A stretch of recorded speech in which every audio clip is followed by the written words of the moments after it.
Hello दोस्तों, hello guys. आज नए टॉपिक के साथ सबसे पहले वर्ल्ड हेल्थ ऑर्गेनाइजेशन जो इस सप्ताह को हेल्थ के लिए मनाया जा रहा है, स्वास्थ्य के लिए एक बड़ी जो इंडिकेटर दुनिया में माना जाता है वो है ह्यूमन हेल्थ। विकास का एक मॉडल में सबसे अच्छी है किसी देश में लोगों का स्वास्थ्य कैसा है, और स्वास्थ्य के भी 3-4 इंडिकेटर बहुत इंपॉर्टेंट है। उनको पहले ही बता देता हूँ। एक मोर्टेलिटी रेट यानी मृत्यु दर कैसे है, लॉन्गेविटी ऑफ लाइफ लोगों का लंबा जीवन कितना है, बच्चे हैं, पिरामिड जो होता है, बच्चे हैं उनका शिशु में जन्म के समय मृत्यु दर तो नहीं हो जाती, और एक वीमेन हेल्थ, और ख़ास तौर से उस समय जब औरतों में प्रजनन का समय होता है, उस समय सबसे ज़्यादा कैजुअलिटीज़ होती थी, उसकी केयर। अब हम अपने हिंदुस्तान के बारे में ज़्यादा बात करते जाएंगे, बाकी दूसरी चीज़ें ये बहुत अच्छी बात है। यूएनओ का वर्ल्ड हेल्थ है, उसने बहुत काम किया है 20वीं शताब्दी में, विशेष तौर से जो साइंटिफिक रिसर्च की हुई, उन साइंटिफिक रिसर्च में जो भी हुआ वो बहुत ही बड़ा काम है।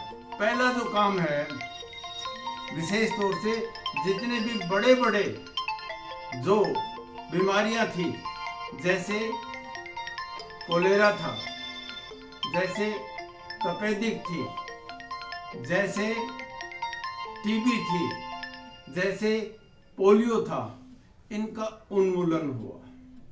यानी वेस्टर्न मेडिसिन है,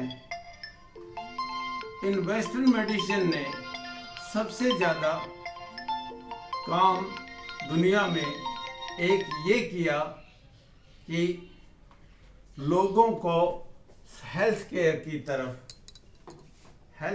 तरफ लोगों का ध्यान आकृष्ट किया। और क्योंकि नॉलेज का एक एक्सप्लोजन हुआ, और नॉलेज के एक्सप्लोजन से एक बड़ी बात ये हुई कि जो एक जगह का ज्ञान था वो दूसरी जगह पेनिट्रेट कर गया। अब बात आती है, हमारे देश को आज़ाद हुए अब 75 साल हो गए, और इस 75 साल में हमने क्या अचीव किया और कितना रह गया, ये एक बहुत मौलिक सवाल है। वर्ल्ड हेल्थ स्टैंडर्ड्स में अब कहाँ आते हैं? अगर दुनिया के ह्यूमन इंडेक्स को देखें, विशेष तौर से अमर्त्य सेन का मॉडल देखें, उन्होंने हेल्थ और एजुकेशन को सबसे पहले इंडिकेटर विकास में लिए हैं। ये ह्यूमन इंडेक्स है और ये ज़रूरी भी है। हैप्पीनेस के साथ जुड़ी हुई चीज़ें हैं, वो ह्यूमन इंडेक्स को ऊपर आगे बढ़ाते हैं।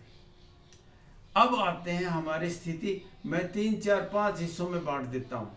हमारी हेल्थ केयर में सबसे बड़े, ऊपर से ले लें नीचे तक ले आए, एम्स वर्ल्ड स्टैंडर्ड के हैं। उसके बाद कुछ बड़े मेडिकल कॉलेजेस हैं जहाँ पर ये, तीसरा फिर डिस्ट्रिक्ट हॉस्पिटल्स हैं, और फिर प्राइमरी हेल्थ सेंटर्स हैं, और दिल्ली गवर्नमेंट ने कुछ मोहल्ला क्लिनिक भी किए थे। ये बात सब सर्वविदित है। हमारे बजट का सिर्फ 2.1 हेल्थ केयर में आता है। अब आते हैं हम कहाँ पर हैं। अचीव हमने बहुत कुछ किया है, देखो इसमें कोई दो राय नहीं है। महामारियों को हम रोकते हैं, रोकी भी। मैंने जो बीमारियां बताई उनका उन्मूलन लगभग हो गया। फूड सिक्योरिटी का भी इसके साथ जुड़ा हुआ है। देखिए आगे आप बात करेंगे हम हेल्थ केयर, और जो आपका सिस्टम है ह्यूमन लॉन्गेविटी, इसके साथ सामाजिक, कल्चरल और राजनीतिक इश्यूज भी जुड़े हुए हैं। पहले हम बात कर लेते हैं कि कैसी स्थिति है।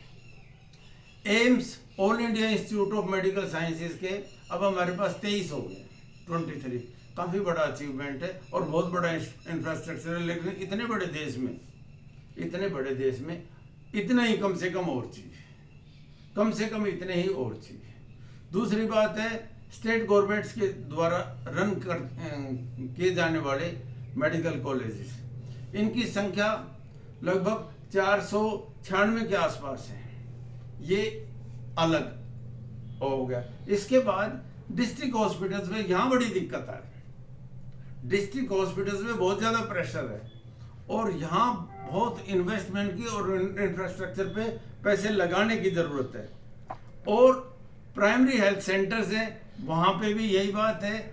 और मोहल्ला क्लिनिक का अच्छा एक्सपेरिमेंट था, चलो वो क्योंकि सरकार बदल गई है उसके बाद चीज़ें भी बदल जाती हैं। अब क्या क्या चैलेंजेस हैं, क्या क्या सॉल्यूशन हो सकते हैं और कौन कौन स्टेक होल्डर्स हैं, ये बात देखेंगे हम। गवर्नमेंट की पॉलिसी मेकिंग में एक बड़ी दिक्कत आएगी, पहले ही बता देता हूं। जितने भी ये ऑर्गन्स हैं हेल्थ सर्विसेज में, सबसे बड़ा पद है डायरेक्टर का, स्टेट्स में खास तौर से, और डायरेक्टर के पद के ऊपर आईएएस बैठा देते हैं, जबकि यहाँ सुपर स्पेशलिस्ट और सुपर स्पेशलिस्ट हो जाने चाहिए। पैसे की कमी है, वहां पर social responsibility, community responsibility, corporate को जो इतना बड़ा लोन लेते हैं उनकी जिम्मेवारी भी लगा देनी चाहिए, हेल्थ केयर के ऊपर वो ध्यान दें। एक और बड़ी बात है, लोगों की चेतना और लोगों की पार्टिसिपेशन। देखो क्लीनलीनेस तो लोग ही रखेंगे, उसका सैनिटेशन है लोग करेंगे। यहाँ एक और बड़ी बात बता देता हूँ, जितने भी हिंदुस्तान के शहर हैं, जितने भी हिंदुस्तान के, और बड़े से बड़े और छोटे से छोटे, उनके बीचों बीच एक नाला जरूर मिलेगा, और वो नाला सबसे ज्यादा ब्रीड करता है बीमारियों को, खास तौर से वाटर कंटामिनेटेड जितनी भी डिजीज हैं, वो इस वजह से उनको ढकना जरूरी है। उनके ऊपर ही मार्केट बना दे, चाहे बेशक वो कम्युनिकेशन को भी फास्ट करेंगे। यहाँ एक और बात है, पर पॉपुलेशन पर थाउजेंड जो हमारा जो डॉक्टर्स का है वो 0.9 भी नहीं पड़ता। हमारे पास डॉक्टर्स की बहुत बड़ी संख्या। मैं बार बार ये कह रहा हूँ, मेडिकल कॉलेजेस की संख्या बढ़ा दें। यहाँ एक और आपको बात बताऊं, जरा अगर आप नक्शे पे देखें, ये देखिए पौंडीचेरी, उसके बाद केरला, तमिलनाडु, आंध्र प्रदेश पुराना, और तेलंगाना और महाराष्ट्र और कर्नाटका। ये हिंदुस्तान के लगभग 52% मेडिकल सीट्स, मेडिकल कॉलेज इन्हीं 4 स्टेट्स में है। जबकि यूपी, बिहार, मेघालय, राजस्थान, यहाँ पर बहुत ही थोड़ा है, बहुत थोड़ा है। ये एक रीजनल इम्बैलेंसेज है मेडिकल कॉलेजेस में और मेडिकल सीट्स में। और यहाँ पर भी प्राइवेट सीट्स बहुत ही ज़्यादा हो गए, बहुत ही ज़्यादा है। गवर्नमेंट को बजट रखे और एनकरेज करके मेडिकल कॉलेजेस की संख्या बढ़ा देनी चाहिए, सीट भी बढ़ा देनी चाहिए। यहाँ मैं उदाहरण भी देना चाहूँगा, जो सबॉर्डिनेट स्टाफ है, जो विशेष तौर से जो मेडिकल केयर के साथ जुड़े हुए हैं, यानी कंपाउंडर्स हैं, नर्स हैं, फार्मासिस्ट हैं, इनकी बड़ी कमी है। और मुझे तो एक बार शीशा लग गया था पाँव में, हॉस्पिटल में गया इमरजेंसी में, तो जो साफ करके टाँका लगाया वो एक स्वीपर ने लगाया था, और टाँका बट बिल्कुल सही लगाया। यहाँ डिस्ट्रिक्ट है, और वो डिस्ट्रिक्ट हॉस्पिटल है हमारी नारनौल की। यहाँ देखिए कितनी ज्यादा शॉर्टेज है और बड़ा प्रेशर भी रहता है लोगों को वहां पर चोट करके, जो खास तौर से वायलेंस केस हो जाते हैं, हॉस्पिटल में बहुत सारे घुस जाते हैं। और कई बार तो ऐसा होता है जो मेडिकल स्टाफ हो तो उसके साथ बदतमीजी करते हैं। अब तो कानून भी बड़ा सख्त आ गया है। अब आइए एक बात, विशेष तौर से बात मैं कहना चाहता हूँ, जिसके लिए मैंने वीडियो बनाया। सारे देश में देख लिए, डिस्ट्रिक्ट हेडक्वार्टर्स के ऊपर क्या न्यूरो सर्जन है? नहीं है। क्या डिस्ट्रिक्ट हेडक्वार्टर्स के ऊपर कार्डियोलॉजिस्ट है? नहीं है। क्या ईएनटी की पोस्ट पूरी भरी हुई है? नहीं है। और मुझे पक्का पता है पूरे हिंदुस्तान में किसी भी डिस्ट्रिक्ट हॉस्पिटल पे डेंटल में जो इम्प्लांटेशन होती है दांत की, वो बिल्कुल नहीं होती होगी किसी भी हॉस्पिटल में। अब दुनिया कहां पर चली गई? अब यहाँ आ जाती है मेडिकल के साथ दूसरी चीजें भी जुड़ी हुई, मेडिकल इंजीनियरिंग विशेष तौर से जुड़ी हुई। हिंदुस्तान में जो मेडिकल के टूल्स और इंस्ट्रूमेंट्स काम आते हैं, ये आईआईटी बड़ा बड़ा नाम करती है, बड़ा बड़ा ये करती, ये कर दिया, वो कर दिया। और इनके तकरीबन मेजोरिटी जो इंजीनियर्स हैं, जो मेडिकल इंजीनियर में विशेष तौर से, और ये दूसरे प्रोफेशन में चले जाते हैं। क्या हम जो सोफिस्टिकेटेड मशीन है, जो कार्डियोलॉजी में काम आती है, जो एमआरआई की मशीन बनाते हैं, जो पैथोलॉजिकल और टेस्ट हैं हम विदेशों से मंगाते हैं, ये हमारे देश में ही निर्माण होना चाहिए। इतना बड़ा बड़ा लोन आपने 18 लाख करोड़ रुपए माफ कर दिया कॉरपोरेट को लगा के। ये जितने भी सोफिस्टिकेटेड मशीन है, जितनी ये हिंदुस्तान में मेडिकल टीम और इंजीनियरिंग दोनों मिला के हम स्पेस में अपना सैटेलाइट तो भेज सकते हैं और एमआरआई मशीन नहीं बना सकते। कितनी बुरी बात है। जो भी टेस्टिंग मशीन है वो सारी की सारी बाहर से आ रही हैं। ये हमें देश में ही निर्माण कर देना चाहिए। और इंफ्रास्ट्रक्चर के ऊपर आप देख लीजिए, डिस्ट्रिक्ट हॉस्पिटल्स में, हमारी हॉस्पिटल के तो बाउंड्री वाल ही नहीं है, पशु भी आ जाते हैं। उसके सामने मैंने भी एक वीडियो डाला, प्रशासन की बड़ी मेहरबानी, टीबी हॉस्पिटल और हमारी सिविल हॉस्पिटल एक नर्क की तरह से गंदगी पड़ी हुई थी, अब कम से कम साफ तो कर दिया। वो कम से कम इस काम के लिए धन्यवाद के पात्र हैं। PPP model, private public private partner से लोगों का पैसा अट्रैक्ट करना चाहिए और इसको जैसे समाज सेवा के साथ भी जोड़ देना चाहिए। ये बहुत ही जरूरी है। एक और बड़ी जरूरी चीज है ट्रेनिंग, अपडेटिंग ऑफ डॉक्टर्स है, वो बहुत ज्यादा जरूरी है। ट्रेनिंग बहुत ज्यादा जरूरी है। जो पुरानी चीजें जैसे पहले लेजर सर्जरी होती थी, आजकल होती है, उसके साथ कनेक्ट करते हैं। जो दूरबीन से सर्जरी होती है उनको बार बार रिफ्रेशर कोर्स कर, कंपल्सरी रिफ्रेशर कोर्स, क्योंकि ये इनके हाथ में लोगों का जीवन होता है। और हर जगह जो सोफिस्टिकेटेड ट्रेनिंग है उसके सेंटर्स बना दें और ऑनलाइन एजुकेशन भी शुरू कर दें इसकी मेडिकल की। विशेष तौर से यहां मैं बात करना चाहूंगा कि पोस्ट ग्रेजुएट की जो सीटें हैं वहां कम से कम उनको 4 गुना बढ़ा दे, 5 गुना बढ़ा दे। पीजी में एडमिशन ही नहीं होता, जिसने एमबीबीएस किया उसका ऑटोमेटिक पीजी में एडमिशन चलते रहना चाहिए। ऐसी क्या बात है। कमरे बड़े हुए हैं, मशीनें हैं, पढ़ाने वाले हैं, पेशेंट्स हैं। और मैं अपना एक्सपीरियंस ये बताता हूँ, जितने भी मेडिकल कॉलेज है उसमें सबसे ज्यादा काम तो स्टूडेंट्स करते हैं। तो ऐसी कोई बात नहीं हो सकता। पोस्ट ग्रेजुएट और डॉक्टर उसके ऊपर भी, जैसे मास्टर ऑफ सर्जरी, सर्जरी के बाद मास्टर ऑफ सर्जरी होती है, स्पेशलाइजेशन के लिए, रिसर्च के लिए अलग से अट्रैक्शन और पैसा करना चाहिए और विशेष तौर से सीटें भी बढ़ा देनी चाहिए। और एक बड़ा और फर्क है, जिस तरह से नॉर्थ साउथ को बताया, रूरल और अर्बन में हेल्थ केयर में बड़ा फर्क है। रूरल अर्बन में सारे के सारे जितनी बड़ी हॉस्पिटल हैं सब शहरों में, महानगरों में, राजधानियों में वहां बना दिए हैं। गांव में दूर आसानी से जमीन मिल जाती है, लोग देने को भी तैयार होते हैं, वहां पर मेडिकल कॉलेज खोल देने चाहिए। और रिसोर्सेज है वो मोप अप कर देने चाहिए। मोप अप अब आ जाती है। हिंदुस्तान फार्मा में बड़ा लीड करता है, लेकिन एक मेहरबानी करना, एक डॉक्टर से एक मेरी सादर प्रजियत, मेरा तजर्बा, उदाहरण नहीं दूंगा किसी का नाम लिए बगैर। सिविल हॉस्पिटल में 2-3 डॉक्टर्स हैं जो अच्छे थे और उनकी बड़ी प्रैक्टिस थी, लाइन में लगती थी, उन्होंने बाहर हॉस्पिटल से अपनी बना ली, ठीक प्रैक्टिस वहां पे भी चल रहे हैं। लेकिन वो इतनी बड़ी मेडिकल बिल और टेस्टिंग का कर देते हैं। वो कम से कम मेहरबानी करके स्टेरॉइड ना लिखें, स्टेरॉइड लिख देते हैं, मरीज ना मरे तो मर जाता है। ये इतनी ज्यादा दवाइयां, थोड़ा सा एथिक्स को संभाल लें, ये बहुत ही पवित्र काम है। डॉक्टर को भगवान के बराबर मानते थे। और एक जो सबसे बड़ी बात है वो है कि जितने भी हॉस्पिटल हैं उनमें ऑक्सीजन की सप्लाई, ऑक्सीजन सिलेंडर, अब कोरोना के समय देखा होगा ऑक्सीजन नहीं मिल रही थी। ब्लड बैंक एक्टिव रहना चाहिए और उसके रेगुलेशन भी बहुत ही तेजी से होना चाहिए। और बेड्स बढ़ा देने चाहिए। ये ना हो कि बेड्स तो पड़े हैं, बेड सीट बदलने के लिए भी सिफारिश लगाना पड़े। कुछ एक ऐसी नॉन कम्युनिकेबल डिजीजेज हैं, जैसे हार्ट की होगी, कैंसर की होगी, डायबिटीज होगी, इनका बहुत बड़ा संख्या में लोग मरीज बढ़ते जा रहे हैं। लोगों को जब तक वे ऑफ लाइफ ठीक नहीं होगा, देखो बाबा रामदेव को कुछ भी कहो, उन्होंने एक काम जरूर किया है, योगा की तरफ लोगों को अट्रैक्ट किया। 3 सिस्टम है, एक आयुर्वेदिक जो हमारा था और उस बहुत इफेक्टिव है। मेरे पिताजी खुद आयुर्वेद में प्रोफेशनल प्रैक्टिस करते थे और मुझे पता है आयुर्वेद की जो चीजें लग गई। जो काढ़ा था हमारा हिंदुस्तान का, जो काढ़ा था लौंग के साथ, अदरक के साथ, शहद के साथ, ये मिला के जो बनाते थे, इसने कोरोना में बड़ा काम किया है। स्किन डिजीज है, पेट की जितनी प्रॉब्लम्स हैं, एम्बाइसिस हो जाते हैं, गरमुंडा वगैरह को देख के ठीक कर देते हैं। आयुर्वेद काम करता है और उसके आयुर्वेद के कॉलेज में जहाँ तक हो सके ज़्यादा से ज़्यादा। इसी तरह होम्योपैथिक काम करती है।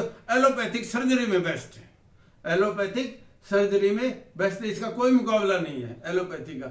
इसके अलग अलग सेंटर भी विकसित करने चाहिए। एक और सभी आवाम से है और खास तौर से नौजवानों से, बहुत बड़ा बजट खा जाते हैं ये नशेड़ी हैं। जितने भी नशा करते हैं बीमारों के हॉस्पिटल में पड़ते हैं और लंबे बीमार चलते हैं। ये दबाव है सरकारों को अपनी एक्साइज की रेवेन्यू बढ़ाने के लिए। ये जो जगह जगह दारू के ठेके खोल दिए, 10% अगर कम करें एक साल में तो थोड़ा निजात मिलेगी। और जो दूसरे आगे कुछ ऐसी दवाइयां हैं जिनको ये नशेड़ी दवाइयों को, ड्रग्स को ही लेने लग गए। वो सप्लाई कौन करते हैं?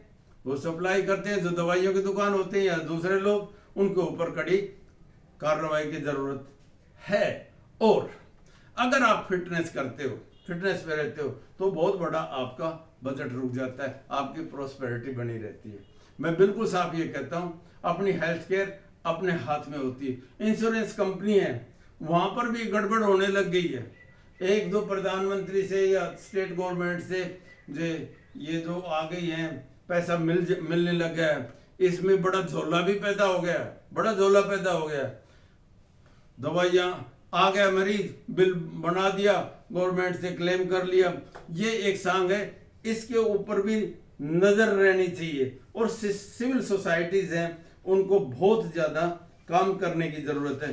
क्वालिटी केयर, इंडिया को अब 20 लाख डॉक्टर्स की जरूरत है, 20 लाख। और एक डॉक्टर 11,000 पॉपुलेशन के ऊपर होना चाहिए, जबकि 1000 के ऊपर एक डॉक्टर मिल जाना चाहिए। नेशनल हेल्थ मिशन है, आयुष भारत है, पीएम जन आरोग्य जो आपकी नीति है, नेशनल मेडिकल कमीशन बनाई है, और बहुत सारी चीजें हैं, काम जरूर कर रहे हैं। लेकिन एक और बात, एक ये जो राशन कोटा परमिट, पहले तो मेडिकल काउंसिल ऑफ इंडिया थी, उसका काम यह है तो मेडिकल काउंसिल में देश में मेडिकल कॉलेज खोलना ही नहीं देना चाहिए। वो उसमें एक गैंग काम कर रही थी, उसको बदल के अब एक दूसरा काम कर दिया, एक दूसरा कमीशन बना दिया। अभी भी जितना होना चाहिए नहीं हो रहा। इसका उदाहरण देना चाहता हूं, प्रधानमंत्री ने कुंड मनेठी मादरा में जो अब एम्स बन रहा है, वो आज से 8-9 साल पहले अनाउंस किया था। अभी उसकी बुनियाद से थोड़ा सा निकल आया है, वो भी इलेक्शन था तब। यहाँ कोरियावास में मेडिकल कॉलेज बन गया, 5-6 साल हो गए बनते बनते, 2 चुनाव निकल गए, अभी तक उसमें एडमिशन नहीं हुए हैं। भाई इतना देर क्यों करते हो? 1-2 साल में मेडिकल कॉलेज तैयार करके और एक फौज तैयार करो।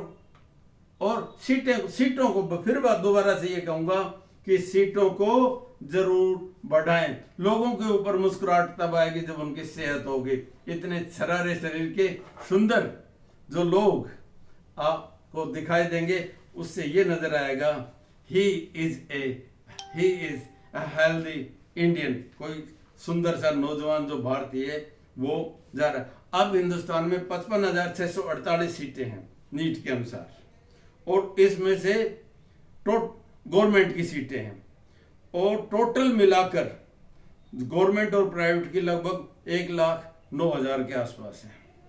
3200 नई सीटें भी बना दी हैं, 23 एम्स भी काम कर रहे हैं, लेकिन अभी भी बहुत कुछ करने की जरूरत है। ये डायकोटमी है कि ड्यूलिज्म है, गांव और शहर में जो अंतर है, इस खाई को पाटना पड़ेगा। गरीब को बहुत बड़ी मार पड़ती है जब उसके परिवार में कोई बीमार हो जाता है, वो गुर्बत में ही आ जाता है। और मिडिल क्लास में बहुत बार ऐसा होता है, एक आदमी कमाने वाला है, अगर वो चला गया। एक बात और, ये रोड सेफ्टी में भी बहुत जरूरी है। बहुत ज्यादा कैजुअलिटी, लगभग जीडीपी का 2-3% ये रोड एक्सीडेंट से हो जाता है, और फास्ट ट्रैक से ट्रॉमा सेंटर तक पहुंच जाना चाहिए। ये कितने बड़े हादसे हैं, लोग आ जाते हैं हॉस्पिटल में। प्रेशर देखिए उस समय, अगर रोड कंडीशंस ठीक होती हैं तो ये एक्सीडेंट कम होंगे। फिर मैं यही बात कहना चाहूंगा, 5 बात बहुत रहेंगी। गवर्नमेंट को बजट बढ़ा देना चाहिए 2% से 4%। इंफ्रास्ट्रक्चर के ऊपर बहुत ज़्यादा खर्चा कर देना चाहिए। तीसरी बात, मेडिकल सीट्स हैं उनको 5 गुना बढ़ा दें, रेशो 5 गुना। और जो सबऑर्डिनेट जो स्टाफ है, नर्सिंग का, फार्मासिस्ट का, ये इनकी संख्या, रेडियोलॉजी का, टेस्टिंग लेबोरेटरीज में जो काम करते हैं उनका, वो बहुत ज़्यादा बढ़ा दें। हिंदुस्तान में मेडिकल केयर के जितने भी टूल्स बनने चाहिए, विशेष बजट देकर, विशेष लेबोरेटरी बनाकर, एमआरआई से लेकर छोटे से ईसीजी तक के जितने भी टेस्ट होते हैं उनके टूल्स, थर्मामीटर तक, वो हिंदुस्तान में बनने चाहिए, वो सप्लाई होनी चाहिए। सबसे सस्ती और सबसे बढ़िया दवाइयाँ अवेलेबल कर देनी चाहिए। और मेहरबानी करके डॉक्टर्स को ये जो स्टेरॉइड्स साथ में लगा के नफा मुनाफा प्राइवेट वाले, और ये जो झोला करने लगे, इनसे बचें, क्योंकि कानून बहुत सख्त होते हैं और कानून भी सख्त ना हो। इससे बुरी क्या बात होगी कि आप खुद आदमी होते हैं, लोगों की सेहत के साथ खिलवाड़ करें। क्योंकि ये भी देखा है हमने, जब गरीब की मार पड़ती है, जब खुदा की गाज गिरती है, तो उसमें आवाज़ नहीं होती। जरा चिंतन करना, हिंदुस्तान को हेल्थ केयर की ज़रूरत है। इसी संदेश के लिए, सबकी सेहत के लिए मैं शुभकामनाएं करता हूँ। मैं सभी का वर्ल्ड हेल्थ वीक के ऊपर आप सभी लोगों को की खुशहाली की कामना करते हुए यहीं विराम लेना चाहूँगा। जय हिंद।